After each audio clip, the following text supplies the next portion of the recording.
Hey guys, welcome to another video. It's me, Ian, of Ian the Reader, the channel, the Instagram, the TikTok, all of the above.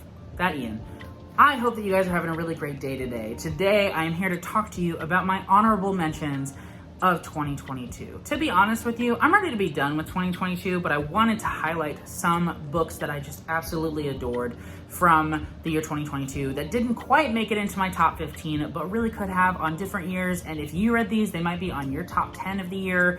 I really recommend these books, and so I did want to take a little bit of time to talk about these 1, 2, 3, 4, 5, 6, 7, 8 books that didn't quite make it. Before we jump in, I would love it if you would leave a comment for me down below telling me what books didn't quite make your top 10 list but could have, and also if you've already read any books in 2023 that you think could be in your top 10. I have not yet.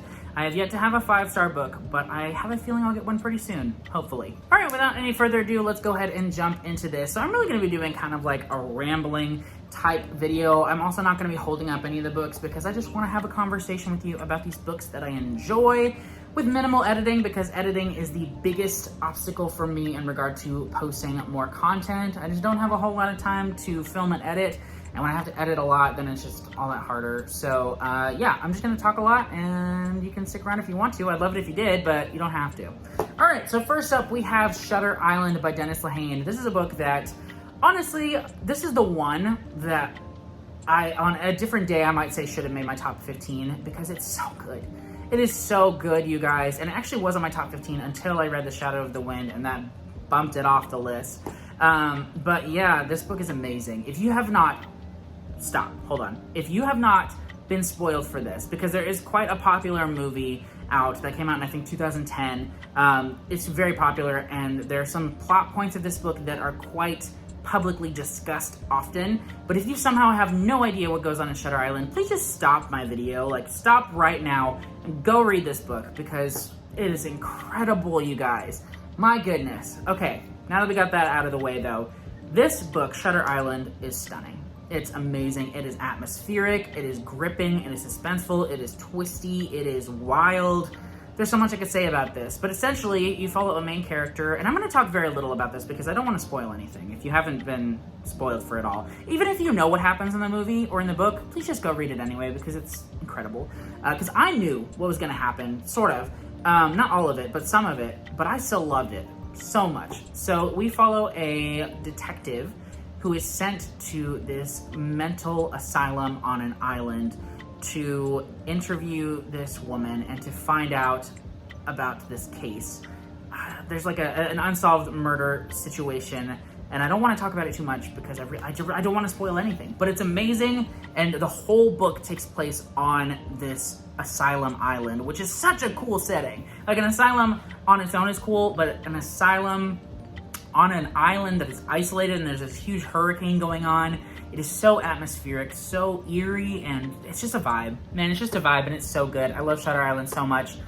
I don't want to talk a whole lot more about it. Just know that this is one of the best thrillers, suspense, mystery, whatever you want to call it, books I've ever read. I loved it so much, and yeah, even now, I feel like I should have made my top 15. Shutter Island's amazing. Go read it. Okay, next up is another one that I thought for sure was going to be on my top of the year, but it wasn't quite. It should have been. I mean, it's in my honorable mention, so it's still amazing. But that book is The Justice of Kings by Richard Swan. This is a book that I read early in the year, and I'm already planning on rereading it. I'm actually going to reread it at the first of the month so that I'm ready for the release of book 2, The Tyranny of Faith, I think that's what it's called. It comes out on February 14th. But this is so good, you guys. The Justice of Kings is amazing. It's like, okay, so it's a fantasy world and a fantasy setting, but with a mystery at the heart of it. And you've got these two characters that are kind of like a Sherlock and Watson type vibe, but it's told from Watson's perspective, as Sherlock Holmes should be. But it's not like it's inspired by Sherlock Holmes, but it definitely gives off that vibe. Oh man, it's good. It's good. It's really dark. It's kind of grisly at times. It's got some really great twists, but at the center of it, it's these two people that are investigating this murder in a fantasy setting, and I love it so much. It was so much fun. It is my kind of book, 100%. Loved it. Can't wait to reread it. I'll probably enjoy it even more upon reread, and I hear book 2 is even better from ARC reviewers. I have an e-ARC, but I need to reread The Justice of Kings before I jump into that because I want to pick up on all the good details, and all that jazz. Cannot wait though. Please read The Justice of Kings if you like fantasy, if you like mystery. Give it a go. Really, it's amazing. You'll love it, I swear. Next up though is Child of God by Cormac McCarthy. And this is a book that I would not recommend to everyone. I really wouldn't. But if you like literary fiction that has no boundaries, kind of has some like unconventional storytelling, like narrative structure or like approaches at times, but it really just goes all into exploring the darkness of humanity and the duality of man and just how messed up people can get when they are isolated and feel alone and feel like outcasts. Child of God might be for you. It is just twisted as heck. Like, whew, geez, like there was like a moment when I was reading this book that as we progressed through the plot, I was like, there was kind of a hint towards something, and I was like, yeah, but he's not going to go there, right? Cormac McCarthy's not going to go there. And then he did go there, and then it just kept coming up, kept happening, and I just was along for the ride. It was terrible. It was horrifying. Like, it's not a horror book, but it was horrifying, which I hear that is the case with a lot of Cormac McCarthy's books, so I'm really excited to read more of his stuff this year. But the Child of God is really, really short. It's less than 200 pages, and it is a sucker punch. It's really good. Really good. If you can handle like dark literary fiction, pick this up. It's so good. Next up, we have The Ink Black Heart by Robert Galbraith. This is the 6th book in the Cormoran Strike series, an incredible private investigator, private detective series featuring Robin Ellicott and Cormoran Strike. They're like the best duo in fiction to me. Like, maybe not ever, because you got like Frodo and Sam and so many other great duos, but my goodness, Strike and Robin are amazing. I love this series so much. Like, I did not plan on rereading the whole series because I'd read the first 5, and books 4 and 5 are very long. Like, I think book 5 is like 900 something pages, and book 6, the newest one, was over 1,000 pages for a detective story. But I love these books so much that I needed a comfort listen, something really easy, so I picked up the first book, and I was enamored with it again, and so I picked up the 2nd and 3rd and 4th and 5th, and there you have it. I love these books dearly. I really, really do. The mysteries are good, but it's not even really about the mysteries. It's about the characters. And that's why, like, this book is not even on my top 15 of the year, even though it was one of my favorite reading experiences of the year, is because the individual books are not always necessarily amazing. It's definitely a series that is better, like the sum of its parts are better than the individual entries, and you just gain this huge appreciation for the characters as you go that supersedes the plot itself. And I love it so much. If you're looking for just characters that you would die for and that you just understand so fully and you love and you just get frustrated with too, please pick up this series and give it more than the first book. I would say give it the first 3, and if you don't love it, if you don't love them, then you can give up. But man, I love Cormoran Strike. I love Robin Ellicott. I would read this forever. This book could have been 2,000 pages, and I would have read all of it happily because I love the characters. I really do. Next, we have The Jade Setter of John Loon by Fonda Lee. Now, this is a book that I adored, and I think it's pretty perfect for what it is, which is a novella.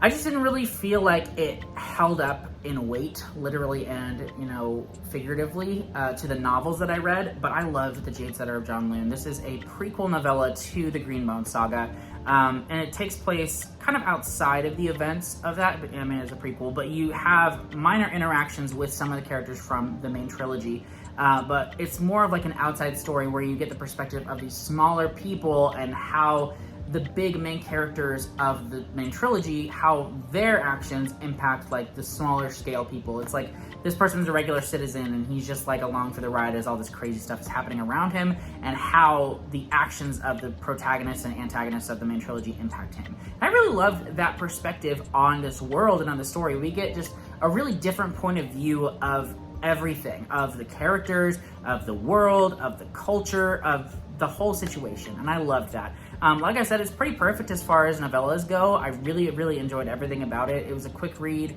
not long at all, but it was fantastic. It was a worthy addition to the Greenbone saga, something I didn't know I wanted, but I really, really did, and it was a blast. Go Fonda Lee, you really nailed it. All right, 3 more. Number 1 of those 3 is Blackmouth by Ronald Malfi. So this is a horror book that I enjoyed greatly. I really, really did. It feels kind of like It by Stephen King, but smaller scale for sure, and I don't know, like a little bit more down to earth.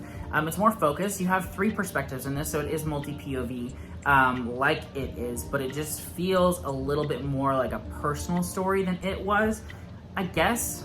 Not really. I don't know. It's just a different take on it, and it's not like it at all, and like there's no clown. It's really about these 3 people who, when they were younger and kids in this town, they got drawn into this situation with this kind of supernatural force, and it changed their lives for the worse. It really did. And so now, like 20 years later, they're coming back to this town for one reason or another, and they have to reconfront this evil, but you know, things go from there. It's not like it's really not, but it kind of is. But it's really wonderful. I thought that the writing was exquisite with this. I read this after reading a book that I really didn't like, and as soon as I started it, I like zoomed through the first 20%, and I remember stopping and being like, yes, this is what I want out of a book, not what I just read. I want this. And it was really amazing. I had a blast with it. It was very, very good. I've read one more Ronald Moffat book since then. I did not like it as much as Blackmouth, but I really enjoyed Blackmouth, and I highly recommend it if you're looking for a new horror book or author.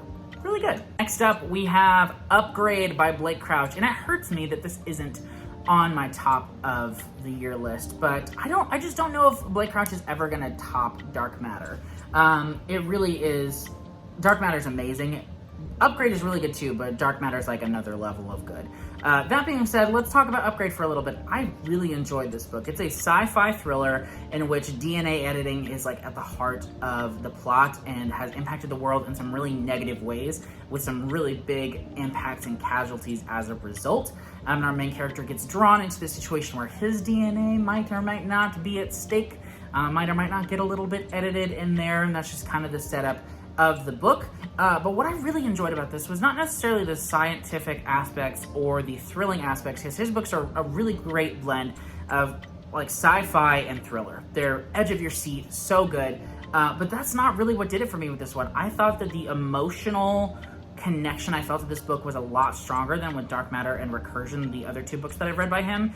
There were some moments of this that were truly bittersweet, and I really understood the emotional struggle that the main character was going through, and I sympathized with him a lot, and I just felt a lot for him.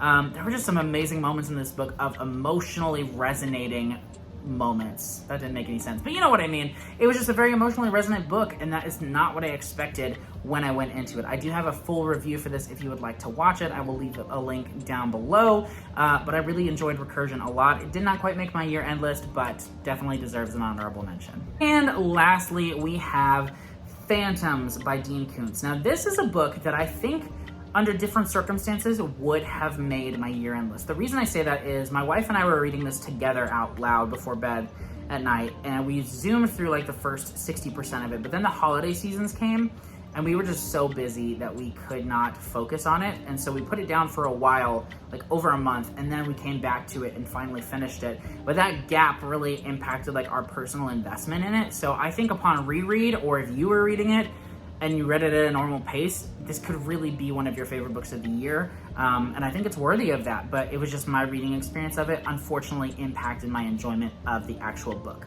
But let's talk about what this book is about. So this book came out a few years before It by Stephen King, and I'm kind of mad at Stephen King now because Phantoms, there's so much about it that is Stephen King's It. Like, so much about it.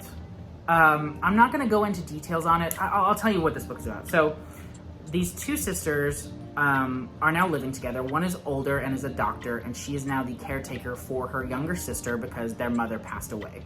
They come to the older sister's town where she lives after driving like across the country. She picks up her sister and she goes back home. And when they get there, and it's this like snowy mountain town, they get there and everything is quiet and everything is still. And then they start finding dead bodies everywhere, like everyone in town basically. And that is crazy. Like, it is a crazy setup. Yeah, there are just so many things about this plot that reminded me of It, that felt like Stephen King was like, he read that and then he moved it over, like copy pasted, and was like, I'm gonna fix this up. And then he did his own take on it, which I will say I did enjoy It more, but Phantoms, oh man, it is really, really good. This book does such a good job of being just thrilling from like the first chapter to the last chapter. Like, there are so many moments of just like, you're on the edge of your seat for so long. Like, for 300 pages, you're on the edge of your seat. And I loved it so much. It is like a more tightly written, trimmed down version of It. And yeah, it was so good. It was so good. It is the only Dean Koontz book that I've read, but it is the reason that he is on my top 6 authors to read in 2023 list, because I loved Phantom so much and I cannot wait to read more of Dean Koontz. I know I'm gonna love a lot of his stuff. I know he has kind of a mixed bag of works, but Phantoms was something special. I highly, highly, highly, highly, highly recommend it. Read it in like one sitting if you can. Not one sitting, but read it within like a week or two. You're gonna love it. I think you are. But that's all for this video, you guys. Thank you so much for watching. I originally had a list of 15 honorable mentions, and if you're curious what the other books that I enjoyed that much were, then you can ask me and I'll leave you a comment down below. But these are like really the 8 that I wanted to highlight that I think deserved a bit more attention from me, and yeah, they were all really good. Highly recommend. Let me know down in the comments if you plan on reading any of these or if they sound interesting to you. I would love to hear from you guys. Thank you so much for watching. I'll see you next time. Bye.